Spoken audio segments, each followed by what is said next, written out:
Dear students, today we are going to discuss an important topic, not pathology, what we call as, because there are some important terms which are associated with not pathology. Unless student is not well versed with these terms, he or she will not be able to understand plant pathology. Please understand these terms, and if required, you can also record them. Number first term is etiology. As far as the etiology term is concerned, it is related with the determination and study of cause of the disease.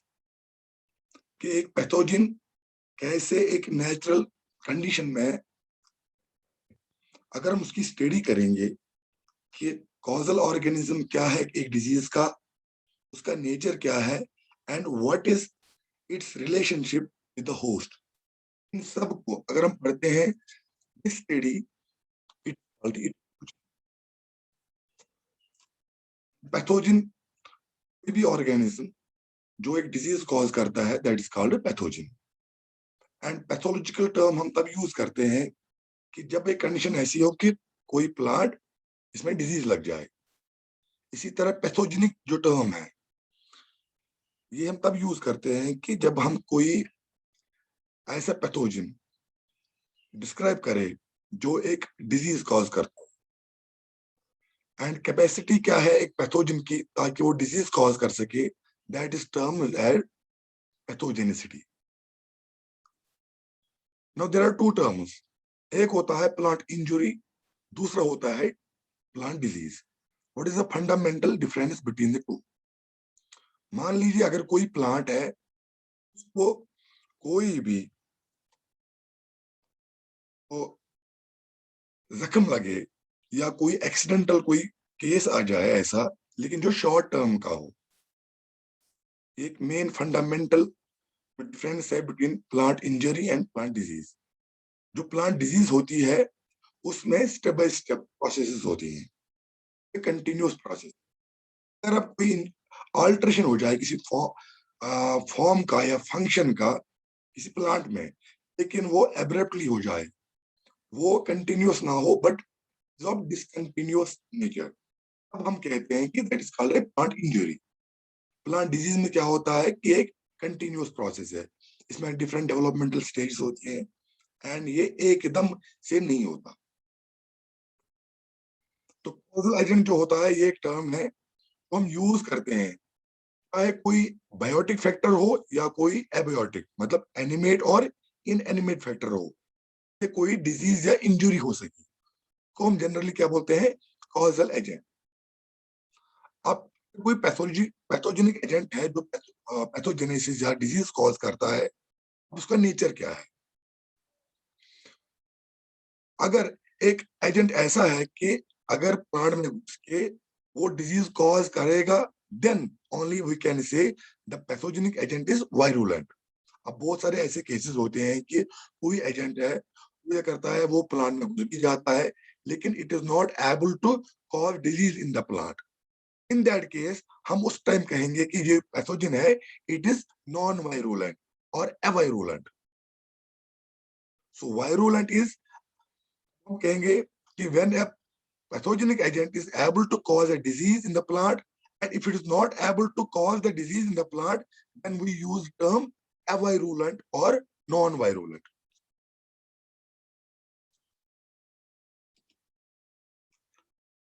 Terms और भी आते हैं like parasite. ये तो आपको पता ही होगा कि पैरासाइट वो होता है कि जो किसी दूसरे ऑर्गेन, कोई भी ऑर्गेनिज्म जो दूसरे ऑर्गेनिज्म पे अंदर या उसके बॉडी के ऊपर रहता हो, और जितना भी न्यूट्रिशन है वो उसी डिपेंड जिसपे वो रहता है उससे निकालता हो. तो कोई भी ऑर्गेनिज्म विच एदर लिव्स और ऑन और in the body of another organism obtains nutrition from that organism, this is called the parasite. and जिसपे वो न्यूट्रिशन निकालता हो, that is called. अब पैरासाइट में भी किस्में हैं, एक होता है ओब्लिगेट पैरासाइट, एक होता है फैकल्टेटिव पैरासाइट। ओब्लिगेट पैरासाइट होता है कि जो बिल्कुल ही डिपेंडेंट हो न्यूट्रिशन के लिए दूसरे ऑर्गेनिज्म पे। ऐसा नहीं कि अगर वो इस ऑर्गेनिज्म से बाहर हो जाए तो it is not able to survive. Nutrition जब भी इसको निकालना है, अब वो हमेशा होस्ट पे ही रहता है, होस्ट के बगैर वो जिंदा नहीं रह सकता। It is called obligate parasite. इन्हीं ओब्लिगेटिव ओब्लिगेट पैरासाइट्स का हम एक नाम भी देते हैं बायोट्रॉफ।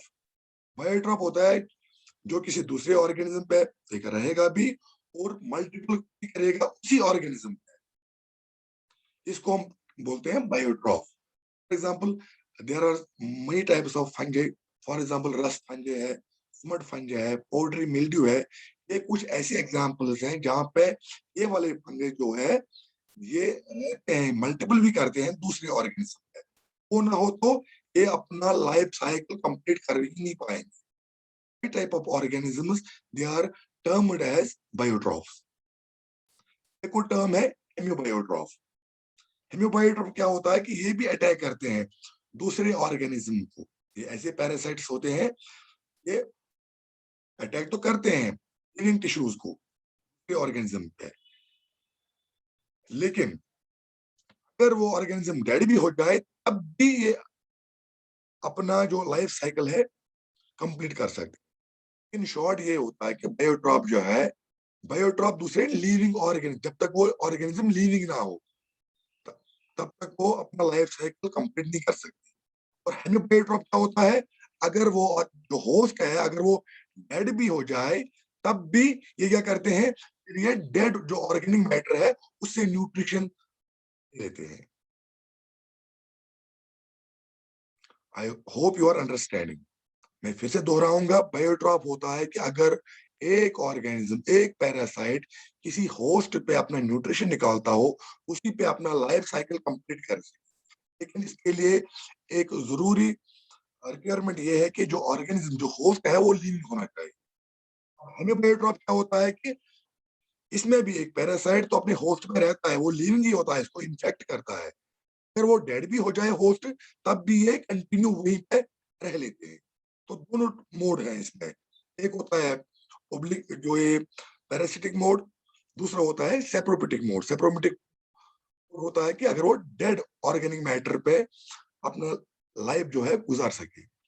अगर ये दोनों कर सकते हैं, both as a parasitic mode as well as a saprophytic mode, हम बोलते हैं इट इज कॉल्ड हेमियोबायोट्रॉफ। एक और टर्म इसमें आती है नेक्रोट्रॉफ। इट इज ऑल्सो कॉल्ड पर्थोट्रॉफ और ऑर्थोफाइट। अब कोई पैरासाइट ऐसा है कि वो क्या करता है कि किसी होस्ट टिश्यू में घुसने से पहले इसको मार देता है। फिर क्या करता है, फिर जो वहां पे डेड जो होस्ट है उसी पे अपनी लाइफ गुजारता है। इसके लिए एक ऑब्लिगेटरी प्रोसेस ये है कि it has to kill the host tissue in advance of the penetration. ये वो होस्ट को मारेगा, उसके बाद फिर वो सेप्रोट्रॉपिकली उस पर रह लेगा।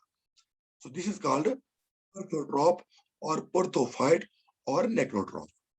फॉर एग्जाम्पल स्क्लेरोटियम रोलस रोलसी है। मैं फिर से दोहराऊंगा, अगर कोई पैरासाइट ऐसा है कि अ, अगर वो किसी होस्ट पे अटैक करता है, first of all it kills its host and then enters or penetrates the host body and lives on the dead body of the host. It's called necrotroph.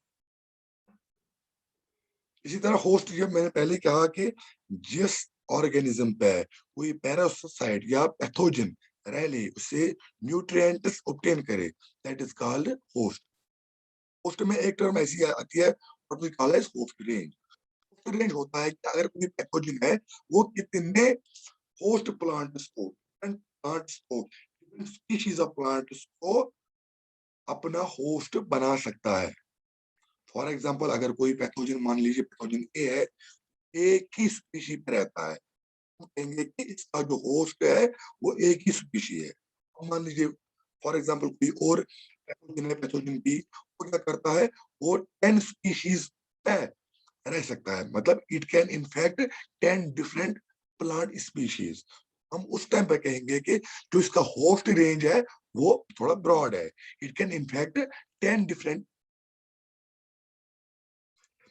वो टर्म्स आ जाते हैं जब हम कहते हैं कि अब होस्ट का क्या रिएक्शन रहता है टुवर्ड्स द, अगर पैथोजन इन्फेक्ट किसी होस्ट को, उसका क्या रिएक्शन रहता है, उसके रिलेटेड 3 टर्म्स है। एक होता है resistance, tolerance and susceptibility. Resistance होता है कि अगर कोई पैथोजन किसी होस्ट पे घुस जाए तो वो क्या करता है, वो पहले ही कोशिश करता है कि वो अंदर ही ना चला जाए। He tries to exclude the pathogen, या जितने भी इफेक्ट है पैथोजन के वो उनको ओवरकम करने लगता है। इस वाले एबिलिटी को, द एबिलिटी टू एक्सक्लूड और overcome the effects of a pathogen on A host, it is called resistance. दूसरा होता है tolerance.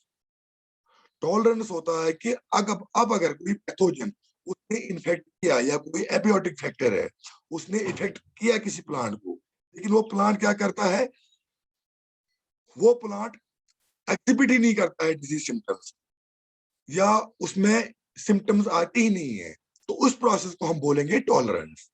Tolerance is the ability of a plant to be colonised by a pathogen. उस पर colonise तो करेगा, pathogen infect करेगा या एक्सपोज होगा किसी एबियोटिक फैक्टर पे, लेकिन it will not show any symptoms of the disease और इट विल नॉट डाई, इसमें कोई इफेक्ट ही नहीं आएगा।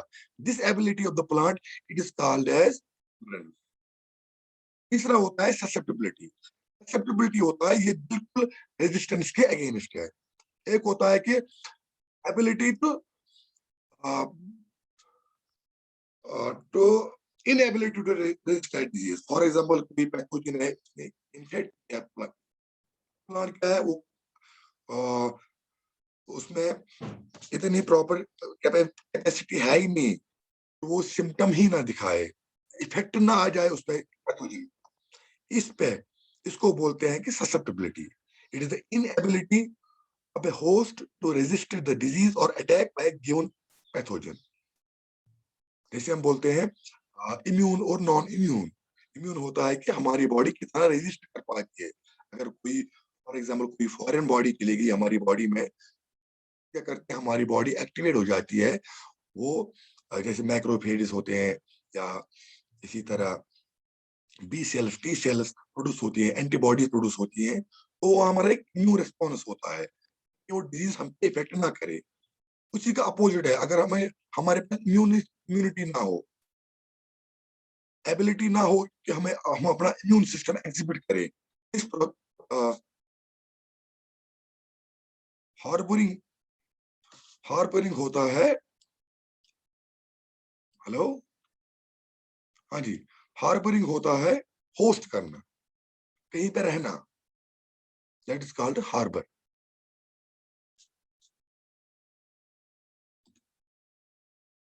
टर्म है सिम्बियोसिस। देखिए, अगर डिफरेंट ऑर्गेनिज्म है, आपने पढ़ा होगा इकोलॉजी में कि there are different type of interactions between the organism. Some interactions are of positive type and some are of negative type. जैसे पैरासाइटिज्म, अब पैरासाइट क्या करता है, वो फायदा तो लेता है होस्ट से लेकिन होस्ट को नुकसान है। It's called positive negative interaction. कुछ होते हैं पॉजिटिव पॉजिटिव इंटरेक्शन जिसमें दो ऑर्गेनिज्म साथ में रहते हैं लेकिन दोनों को इफेक्ट, पॉजिटिव इफेक्ट, दोनों को फायदा हो। इस type of beneficial association occurs between any two different types of organisms. These are called, it is called symbiosis. For example, we have the case of mycorrhiza. Mycorrhiza में क्या होता है कि जो फंगस होता है, it gets attached with the roots of the higher plant. और जो फंगस जो है वो क्या प्रोवाइड करता है, न्यूट्रिशन, फॉर एग्जांपल नाइट्रोजन या फास्फोरस प्रोवाइड करता है to the plant. In term जो प्लांट होता है वो उसको फूड प्रोवाइड करता है। तो दोनों बेनिफिशियल एसोसिएशन में है, तो this association called.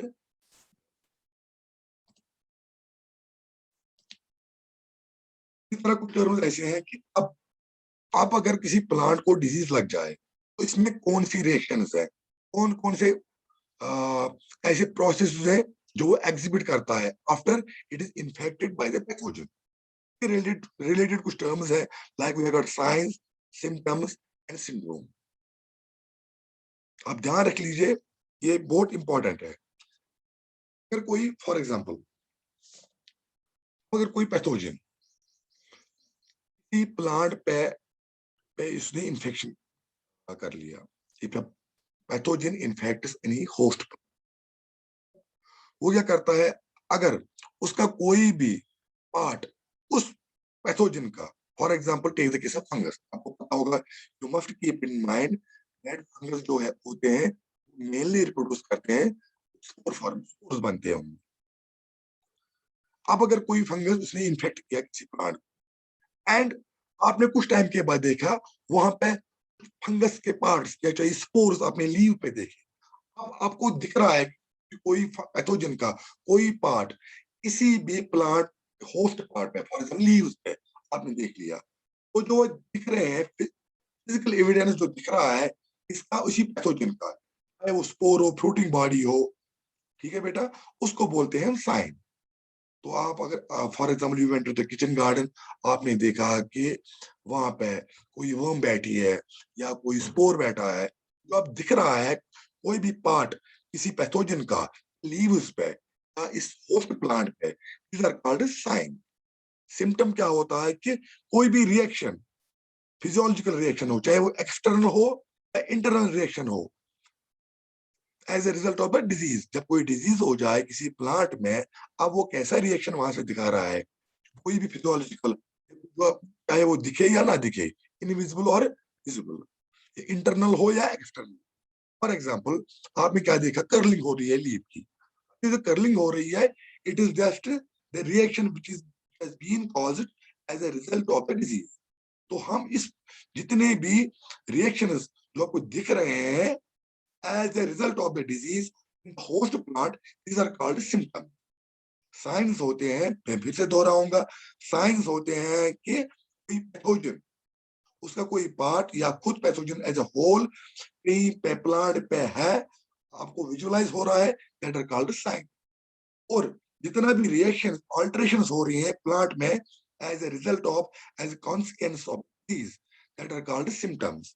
Example curling हो रही है, ठीक है बेटा, कोई गॉल प्रोड्यूस हो रहा है, so these are all symptom. अब सिम्टम और साइंस में एक फर्क यह है कि अगर फॉर एग्जांपल सिम्टम सेम भी हो सकते हैं, फॉर एग्जांपल कोई एक टाइप का पैथोजन या थ्री टाइप्स ऑफ पैथोजन है, उन्होंने इन्फेक्ट किया किसी प्लांट को, सिम्टम सेम आए, फॉर एग्जांपल विल्टिंग हो गई, तो उससे आपको पता नहीं चलेगा कि ये स्पेसिफिकली कौन सा कॉजल ऑर्गेनिज्म है। लेकिन साइन में ये होता है कि अगर आपने फॉर एग्जांपल बैक्टीरियल स्पोर्स देखे या फॉर एग्जांपल आपने फंगस का कोई स्पेसिफिक स्पोर देखा, तो आपको ज्यादा पता चल सकता है कि इसकी वजह से डिजीज कॉज हो रही है। तीसरा होता है सिंड्रोम। अब देखिए कोई भी डिजीज हो जाए तो उससे बहुत सारे इफेक्ट होते हैं, ये नहीं कि एक ही सिम्टम आ जाए, तो जितने भी इफेक्ट सामने आ रहे हैं, चाहे वो कोई भी साइन हो या सिम्टम हो, जितने भी सिम्टम्स एंड साइंस एग्जिबिट करता है एक होस्ट प्लांट, वो इफेक्ट होता है किसी पैथोजन से या कोई डिजीज लगता है, इज ऑल, जो भी आपको जो डिमॉन्स्ट्रेशन हो रहा है एक डिजीज का इफेक्ट, चाहे वो साइन हो या चाहे सिम्टम हो, तो इसको as a whole the collective, हम कहेंगे signs and symptoms which are exhibited by the plant when it is infected by a pathogen is called as syndrome। Diagnostic होता है कि अगर हम डिटरमाइन करें कॉज क्या है डिजीज का या नेचर क्या है डिजीज का, तो हम बोलते हैं डायग्नोस्टिक। जैसे डॉक्टर के पास जाते हैं, आपने बोला सर मेरे को फीवर है, तो वो कहेगा आपको, तो जो ये डिटरमाइन करता है नेचर क्या होगा, कॉज क्या होगा डिजीज का, that is called diagnostic. Sir आपने फॉर एग्जांपल देखा कि फंगल, देखा कि फंगल स्पोर्स है, तो आप कहेंगे कि ये वाले डिजीज है, या फॉर एग्जांपल आपने गॉल देखा, आप कहेंगे क्राउन गॉल डिजीज है। तो जो आप डिटरमाइन कर रहे हैं नेचर या कॉज किसी डिजीज का, इसको हम बोलते हैं डायग्नोस्टिक्स।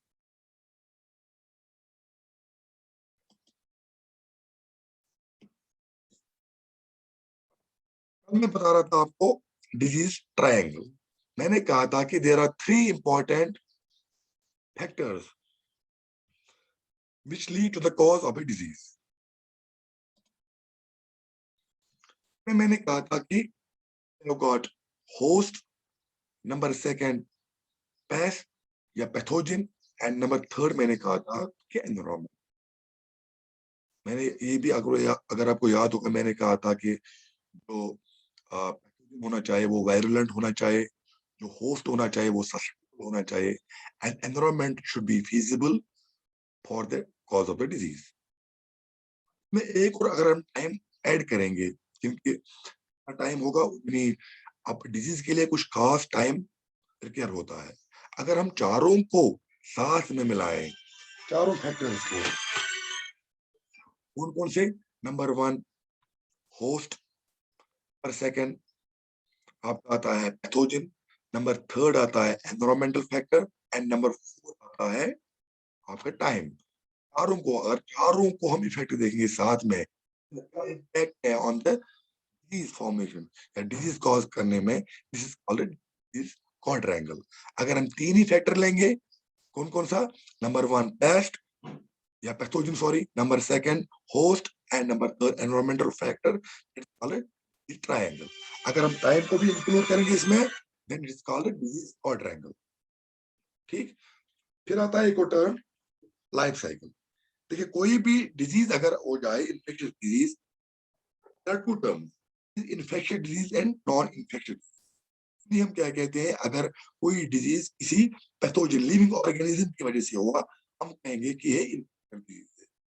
हम कोई बैक्टीरियल डिजीज है, कोई फंगल डिजीज है, कोई निमेटोड की वजह से हो रहा है, that is called infection. Infection disease में क्या होता है कि इन्फेक्शन एक डिजीज प्लांट से एक हेल्दी प्लांट में फैलता है, होता है नॉन इन्फेक्शियस। फॉर एग्जांपल, किसी एबियोटिक फैक्टर की वजह से कोई डिजीज प्रोड्यूस हो गई, टेम्परेचर की वजह से, कोल्ड की वजह से, सैलिनिटी की वजह से, तो हम बोलते हैं नॉन इन्फेक्शियस डिजीज। जो इन्फेक्शियस डिजीज होते हैं, इनमें क्या होता है कि अ, जो ये डिजीज कॉजिंग पैथोजन होता है, इसमें लाइफ साइकिल होता है। इसमें डिफरेंट फेजेस होते हैं, जैसे कि आप अपनी स्क्रीन पे देख रहे हो, कोई ऐसा, फॉर एग्जांपल, पहले डिजीज आ गई, ये पैथोजन आ गया, वो किसी प्लांट के साथ अटैच हो गया, उसके बाद वो उसको पेनिट्रेट करता है, इसके चलता रहता है, कॉलोनाइज करता है, ग्रोथ होती है, एंड अल्टीमेटली रिप्रोडक्शन। क्या होता है कि सिम्टम डेवलपमेंट हो। तो ये जो सारे के सारे प्रोसेस हैं, for example incubation, attachment, penetration, host recognition, infection, invasion, colonisation, growth, reproduction, फिर सिम्टम्स, फिर से इंक्यूबेशन, इस ऑल जो डेवलपमेंटल फेजेस आते हैं, these are called as a life cycle.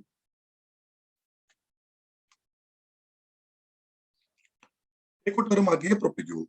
कोई भी स्ट्रक्चर, कोई फ्रेगमेंट या पार्ट ऑफ द प्लांट जो रिप्रोडक्शन में हेल्प करता है।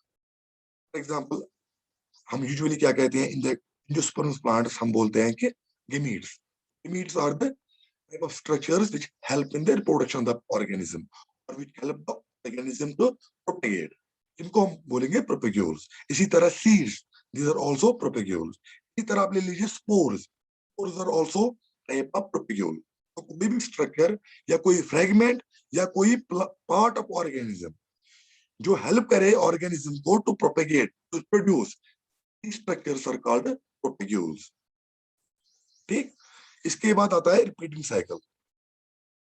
तो रिपीटिंग साइकिल क्या होता है कि मैंने अभी कहा कि जो साइकिल होता है, डिजीज साइकिल, वो एक स्पेसिफिक पीरियड में होता है। एक बार एक डिजीज लग गई, इसने साइकिल कंप्लीट किया, फिर वो दूसरा कर रहा है, फिर तीसरा कर रहा है, तो this called repeating cycle.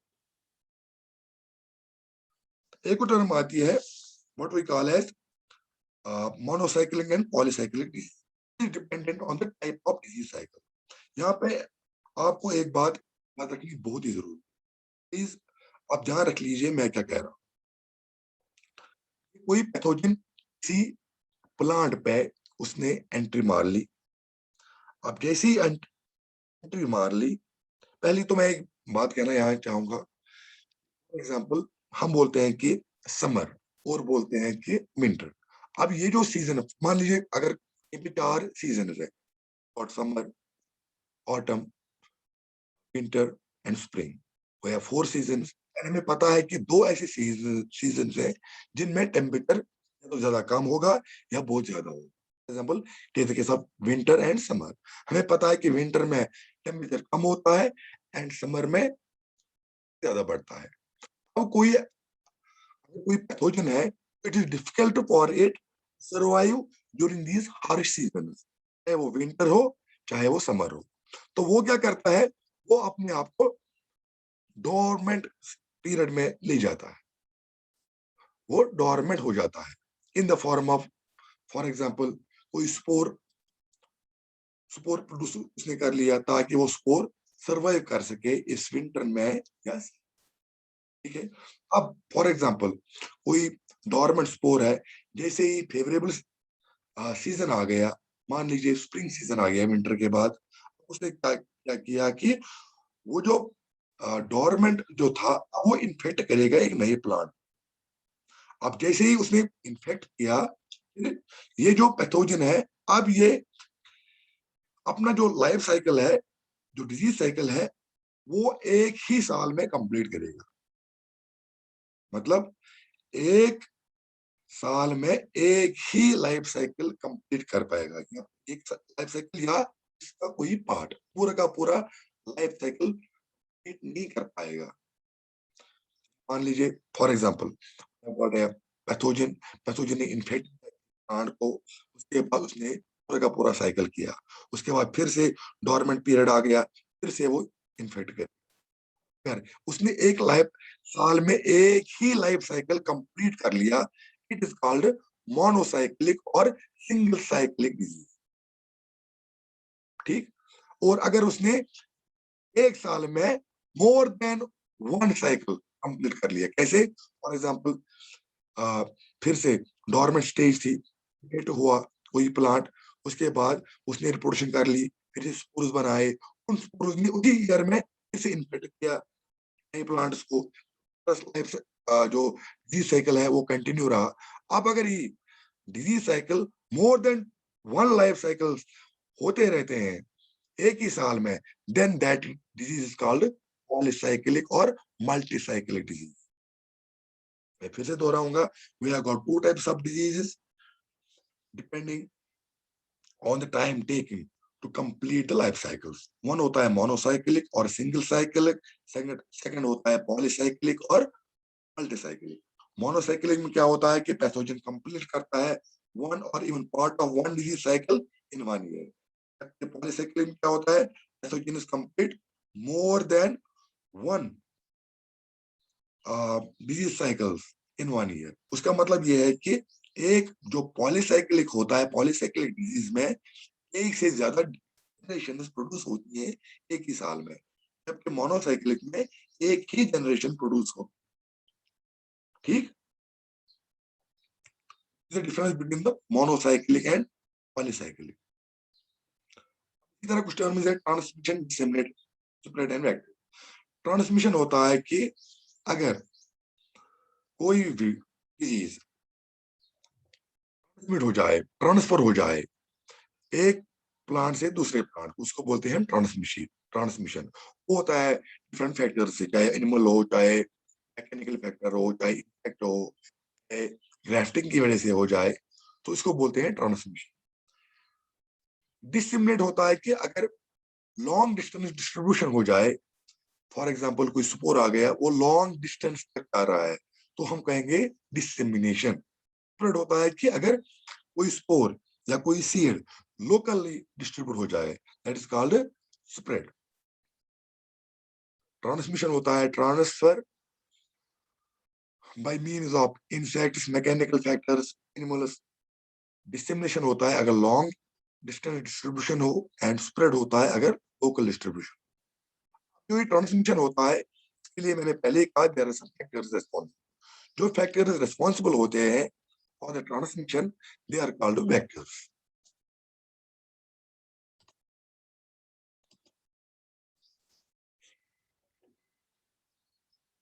Now infection होता है कि अगर कोई, मान लीजिए कोई ये जो पैथोजन है वो किसी प्लांट पे पेनिट्रेट हुआ, पेनिट्रेट के बाद क्या करेगा, वो एक म्यूचुअलिस्टिक या पैरासिटिक रिलेशनशिप एस्टेब्लिश करेगा जो एस्टेब्लिशमेंट हो रहा है विद होस्ट प्लांट उसको हम बोलते हैं इन्फेक्शन। ठीक। दूसरा होता है इन्फेक्शन कोड। इन्फेक्शन कोड क्या होता है कि मान लीजिए कोई भी पैथोजन का पार्ट, उसको क्या करना है, it has to come in contact with the host ताकि वो इनफ्लाई वहां पे, जहां जहां जिस जिस एरिया में, फॉर एग्जांपल लीफ है या कोई वाउंड था किसी प्लांट में, वहां पे कोई पैथोजन बैठ गया, उस एरिया को जहां पे सबसे पहले पैथोजन बैठता है ताकि वो इन्फेक्शन कॉज कर सके, उसको बोलते हैं कोट। इसी तरह एक प्रोसेस है that's called colonization. Colonization of the host means कि अगर कोई पैथोजन अपने आप को एस्टैब्लिश करे होस्ट पे, इसकी ग्रोथ हो जाए एंड देन रिप्रोडक्शन हो जाए, बोलते हैं कॉलोनाइजेशन। मैं फिर से दोहराऊंगा, इन्फेक्शन कोट होता है कि जो पैथोजन है it has to come in contact with the host.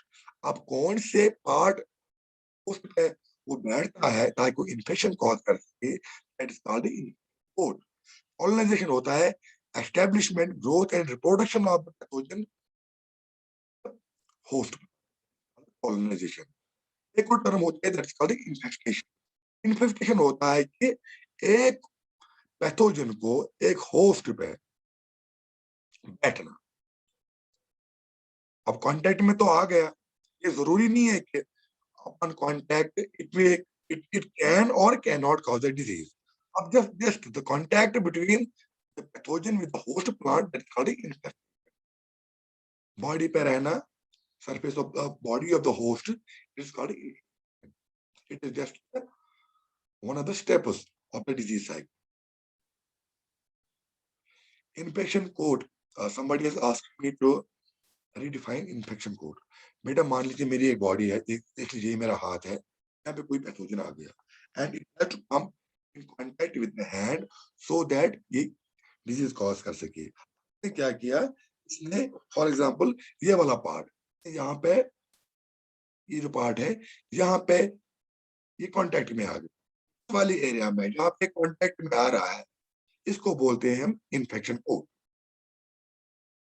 मान लीजिए I have got a hand, 5 उंगलियां है, कोई पैथोजन आ गया, ये 5 उंगलियों को एट अ टाइम पहले पे नहीं बैठा, एक उंगली पे बैठा, इसे इन्फेक्शन स्टार्ट होगा। इस उंगली पे बैठा, जिस एरिया में बैठा, that is called infection.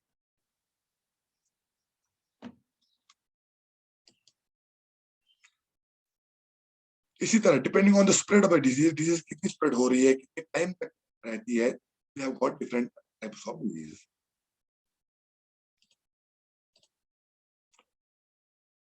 One type is that is called epidemic or epiphytotic disease.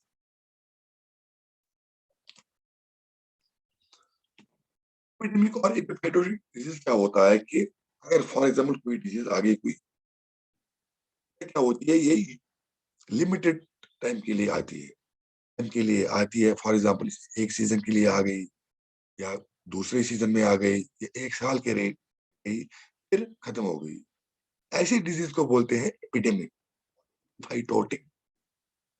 ये ज्यादा एरिया में भी फैल सकती है या कम एरिया में भी, लेकिन इसके लिए जरूरी है कि ये क्या होती है कि एक तो ये वाइड स्प्रेड होती है, बहुत एरिया में तो फैलती ही है, लेकिन टाइम जो है लिमिटेड होता है। एग्जाम्पल फॉर वन सीजन और वर 1 ईयर और वर 2 ईयर्स। और एपिडेमियोलॉजी क्या होती है कि किसी डिजीज का, इन्फेक्शियस डिजीज का होना, इसका आउटब्रेक फैलना, this study of the factors which affect the outbreak and spread of the infectious disease, it is called epidemiology. इसी तरह we have got epidemic rate. Epidemic rate होता है कि एक पॉपुलेशन में कितनी जल्दी मतलब इंक्रीज होगी ये डिजीज या कितनी जल्दी कम होगी, इंक्रीज और डिक्रीज। एक खास टाइम में एक पॉपुलेशन में कोई एपिडेमिक डिजीज जो होती है फैलती है या डिक्रीज होती है, एपिडेमिक रेट। एक और disease that is called endemic disease. Endemic disease क्या होती है, या तो ये सीवियर होगी या मॉडरेट, लेकिन इसका एक फंडामेंटल जो क्राइटेरियन है कि it must be with in defined area. ये नहीं होता कि हर किसी जगह पे होगी, खास एरिया में ही होती है। For example what disease potato में होती है, लेकिन it is restricted only to Darjeeling. ये डिजीज जो होती है वॉट डिजीज केवल दार्जिलिंग में ही होती है, ऐसे डिजीज को हम बोलते हैं endemic disease. So endemic disease होती है जो कॉज तो होती है, लेकिन it is restricted by defined area. इसी तरह we have got one more disease that is called pandemic disease. Pandemic disease होती है कि जो ऑलमोस्ट